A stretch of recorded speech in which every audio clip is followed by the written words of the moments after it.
There are so many jackals and other animals in the forest, but there will be only one lion. And even if it is single, it will be the king of jungle, Vijay.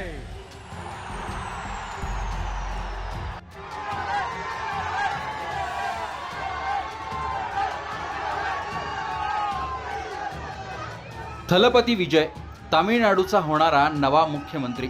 विजयच्या तामिळ वेट्री कळघम म्हणजेच TVK या पक्षाने 108 आमदार निवडून आणलेत. त्यांना सत्ता स्थापन करण्यासाठी आणखीन 10 आमदारांची आवश्यकता आहे. तिथे एकही अपक्ष निवडून आलेला नाहीये. मात्र 12 असे आमदार आहेत जे निवडणूक जरी मोठ्या पक्षासोबत युती करून लढले असले तरी त्यांचे स्वतंत्र छोटे पक्ष आहेत. त्यामुळे विजयला एकतर त्या 12-14 आमदारांपैकी 10 आमदार सोबत घ्यावे लागतील किंवा थेट काँग्रेस आणि PMKला सोबत घ्यावं लागेल. नाहीतर अण्णाद्रमुकचा बाहेरून पाठिंबाही आवश्यक आहे. अशात अभिनेता असलेल्या विजयचं राजकीय कौशल्य पुढच्या 2 दिवसात पणाला लागणार आहे. हे सर्व करत असताना विजयला आणखीन एका गोष्टीचा निर्णय घ्यायचा आहे, तो म्हणजे आमदारकीचा. चंद्रशेखर जोसेफ विजय म्हणजे थलपती विजयने 2 मतदारसंघातून विधानसभेची निवडणूक लढवली होती. त्याने त्रिची पूर्व आणि पेरंबूर हे 2 मतदारसंघ स्वतःसाठी निवडले होते. दोन्ही मतदारसंघांमध्ये DMKचे आमदार राहिलेले आहेत आणि ते DMKचे बालेकिल्ले होते. त्यापैकी त्रिची पूर्व या मतदारसंघातून विजयने 27,000 मतांनी विजय मिळवला. विजयला 91,000 मतं मिळाली तर DMKच्या उमेदवाराला 63,000 मतं मिळाली. तर पेरंबूरमध्ये विजयला 1,20,000 मतं मिळाली आणि विरोधी DMKच्या उमेदवाराला 66,000 मतं मिळाली. अशा प्रकारे 53,000 मतांनी पेरंबूरमध्ये थलपती विजयने विजय मिळवला.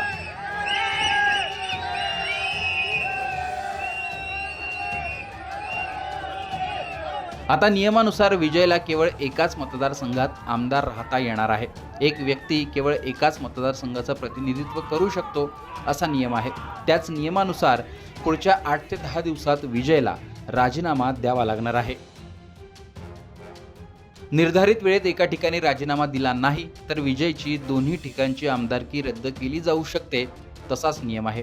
त्यामुळे एकीकडे सत्ता स्थापन करताना विजयला एक मतदारसंघ सुद्धा निवडणं आवश्यक आहे. राजकीय गणितांचा विचार केला तर विजयला स्पष्ट बहुमत नाहीये. त्यात एका ठिकाणी राजीनामा दिल्यानंतर त्याच्याकडे 107 आमदार शिल्लक राहतात.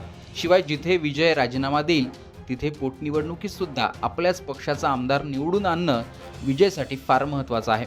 कारण बहुमत नसताना एक आमदार हा विजयसाठी महत्त्वाचा आहे. अशात विजय कोणता मतदारसंघ निवडतो आणि कोणता सोडतो ते पाहणं महत्त्वाचं असणार आहे. विजयने पेरंबूरमध्ये 53,000 मतांनी विजय मिळवला. त्यामुळे मताधिक्याचा विचार करता तो मतदारसंघ विजयच्या TVKसाठी तसा सोपा दिसतोय. त्यामुळे विजयकडून त्रिची पूर्वची आमदारकी कायम ठेवून पेरंबूरमध्ये राजीनामा दिला जाऊ शकतो अशी शक्यता आहे.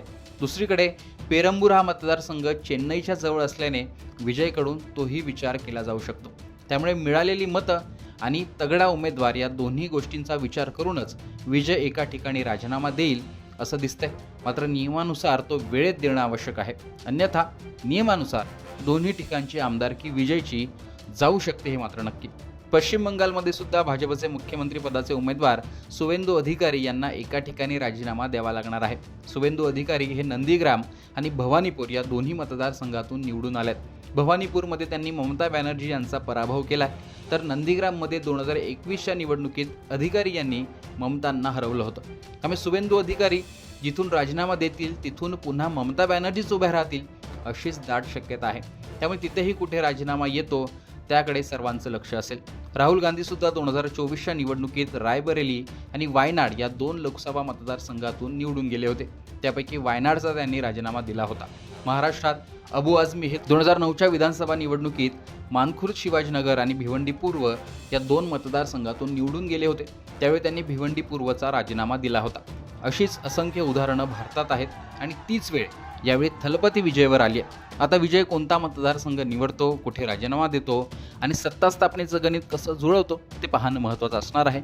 एकूणच विजयने दोन्ही ठिकाणी मिळवलेला विजय याविषयी तुमचं मत कमेंट बॉक्समध्ये सांगा. लोकसत्ताला फॉलो आणि सबस्क्राईब देखील करा.